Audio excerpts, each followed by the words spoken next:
공부만 되면 연고 티처.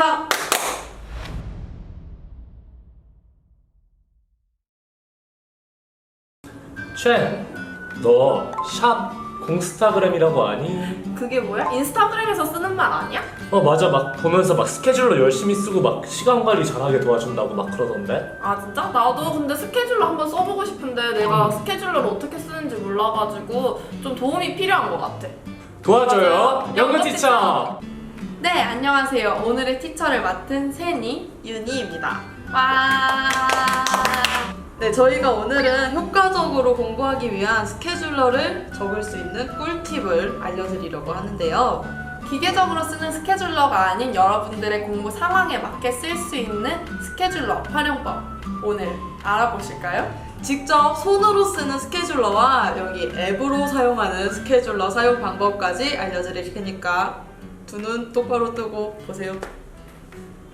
네, 저는 스케줄러를 쓴 지 4년이 된 스케줄러 할머니 네, 윤희입니다. 저는 이제 손으로 쓸 수 있는 플래너가 그냥 수시로 갖고 다니면서 생각날 때 쓰기 편해서 저는 항상 손으로 쓰는 플래너만 썼었는데요.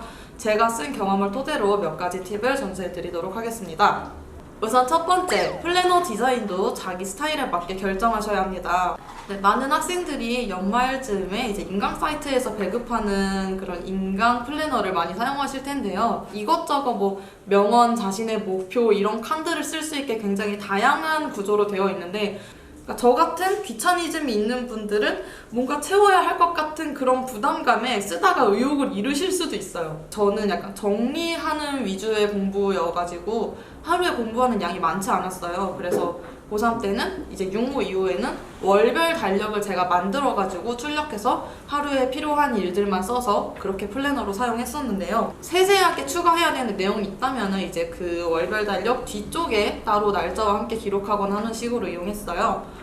최근에는 이제 인스타그램 보면은 플래너를 직접 제작해서 쓰는 친구들이 많더라고요. 우리가 많이 쓰는, 우리가 오늘 공부해야 하는 양부터 뭐 명언, 오늘의 명언, 오늘의 하루 3줄 요약 뭐 이런 식으로 자기가 여러 가지 쓰고 싶어 하는 친구들은 그렇게 아예 자기가 필요한 내용을 만들어서 쓰는 친구들이 있는데 이게 아주 좋은 방법이라고 저는 생각합니다. 꼼꼼하게 채우는 걸 좋아하는 친구들은 플래너를 좀 다이어리처럼 쓰는 친구들도 있어요. 그러니까 이게 과하면은 보여주기 식이 돼서 저는 선호하지 않았는데 적당히 잘 쓰는 친구들은 나중에 이제 자소서 쓸 때 자기가 이날에 뭘 했는지 그리고 뭐 어떤 활동을 통해서 어떤 걸 얻었었는지를 기록해뒀던 사람들이 있다면 나중에 자소서 쓸 때 많은 도움이 된다고 하더라고요. 그러니까 이런 것도 참고해주시면 좋을 것 같습니다.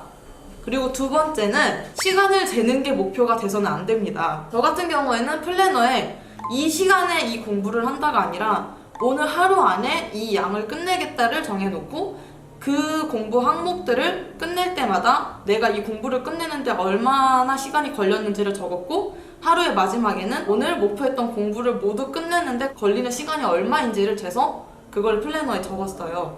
네, 문제는 아까 말씀드렸다시피 이 시간을 늘리려고 일부러 앉아있는 친구들이 있어요. 물론 본인이 그만큼 집중해서 공부를 했다면 상관은 없지만 여기에서 문제는 집중도 되지 않는데 그냥 뭔가 내가 시간 늘리고 싶어 해서 어떻게든 앉아만 있는 그런 경우는 굉장히 문제라고 생각합니다. 평일 같은 경우에는 뭐 6, 7시간 정도면 저는 사실 충분하다고 생각하는데 그 시간을 채웠다면 그 이후는 효율성의 문제예요. 그래서 제가 말씀드리는 거는 아까 공부하는데 걸리는 시간이 얼마냐를 그걸 이제 파악을 하게 됐으면 그 이후에는 자기가 이 시간에 어느 정도 양을 끝낼 수 있는지 본인은 대충 알아요. 근데 만약에 평소 이 시간에 끝낼 수 있는 양인데 그날 못 끝냈다. 그러면은 그 파트는 내가 어려워하는 파트이거나 아니면은 내가 그날 공부를 집중하지 못했다는 그런 반증이 되기도 하겠죠. 그래서 저는 그런 식으로 시간을 내가 오늘 어떻게 공부했는가에 대한 평가의 기준으로 삼았습니다. 그리고 세 번째, 이거는 너무너무 당연한 일인데요. 뭔가 항목들을 이렇게 써놨으면은 내가 완벽하게 끝낸 것, 그리고 끝내긴 했으나 제대로 이해하지 못한 것, 즉 애매하게 끝낸 것, 그리고 아예 손도 대지 못한 것, 이것들을 저는 동그라미, 세모, X로 이제 구분을 해서 했었는데요. 이건 뭐 모든 분들이 이미 이런 식으로 할 거라 생각해요. 근데 다만 이게 중요한 거는 다음날 내 공부의 우선순위를 정할 수 있다는 포인트겠죠. 내가 어제 못한 거, 내가 어제 이해하지 못한 거를 내일 공부의 우선순위로 두셔야 합니다. 여러분, 플래너는 내가 효율적으로 공부하기 위한 그런 도구이지 내가 공부하는 거를 과시하기 위한 도구가 아니에요. 그러니까 내가 어제 공부를 제대로 못 끝냈으면 그걸 다음날 끝낼 수 있다는 목표로 그런 식으로 작성하셔야 됩니다. 네, 손으로 쓰는 다이어리와 디지털로 하는 다이어리 모두 이용해본 세니가 여러분에게 스케줄러 100% 활용하는 팁을 알려드리도록 하겠습니다. 첫 번째, too much, too little, 네, 오늘 내가 할 수 있는 양만 정해서 스케줄러에 오늘 할 것들에 차곡차곡 적어놓는 게 저는 매우 유용하다고 생각합니다. 너무 많으면 의욕을 상실하고 너무 적으면 시간 낭비를 하게 되곤 하는데요.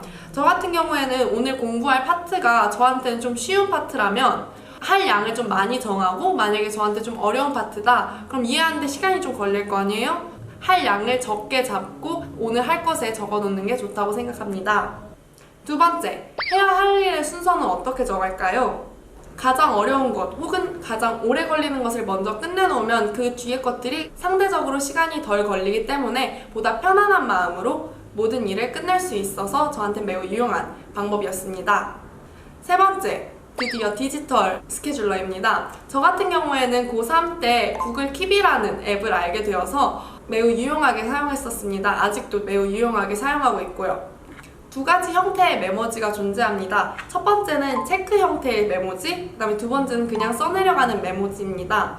첫 번째로 체크 형태의 메모지에는 제가 할 일들을 어떠한 카테고리에 있는 어떤 할 일, 끝내야 하는 날짜 이렇게 적어놔서 그거를 하나를 끝내면 체크를 눌러서 그게 사라지도록 합니다. 그럼 그게 되게 쾌감이 이거든요. 그래서 그 쾌감도 좋고 했다는 그 뿌듯함도 있어서 계속 그 체크를 할 그 날을 기다리면서 되게 열심히 공부를 하고 제가 해야 했던 과제들을 했었던 것 같아요.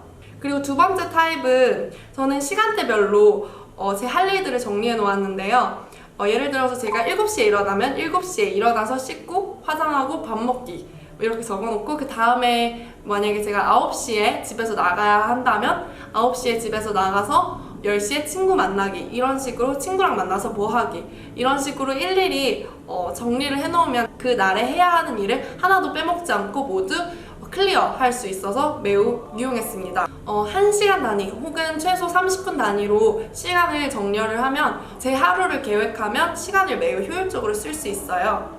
시간대별로 하루를 정리하긴 하지만 만약에 제가 그날 끝내야 할 일을 다 끝내지 못했다면 저는 시간을 조금 더 추가해서 계획표를 살짝 변경해서 제가 해야 하는 일을 꼭 끝내고 했습니다.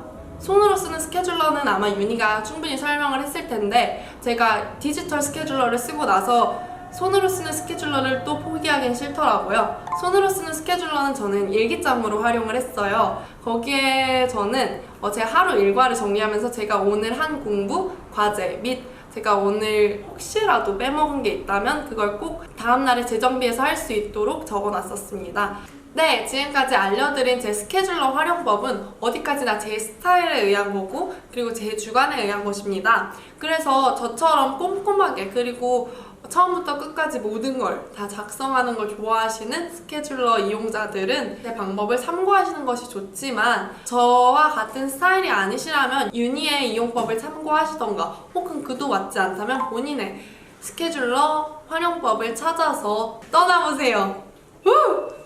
네, 이렇게 저랑 세니가 스케줄러 이용 방법에 대해 알려드렸는데 어떠셨나요? 연구티처 스케줄러 편을 보신 분들이시라면 본인에게 맞는 스케줄러 활용법을 잘 터득하셨을 거라고 믿습니다. 네, 구독자분들 모두 효율적인 스케줄러 이용법 터득하셨을 거라 믿고 오늘의 연구티처 영상 마치겠습니다. 설마 구독을 안 하신 분들이 있으시다면 여기 동그라미를 클릭하셔서 구독을 꾹 눌러주시고, 네, 다른 영상이 궁금하시면 여기 이 네모칸 박스 클릭하셔서 다른 영상 봐주세요. 안녕!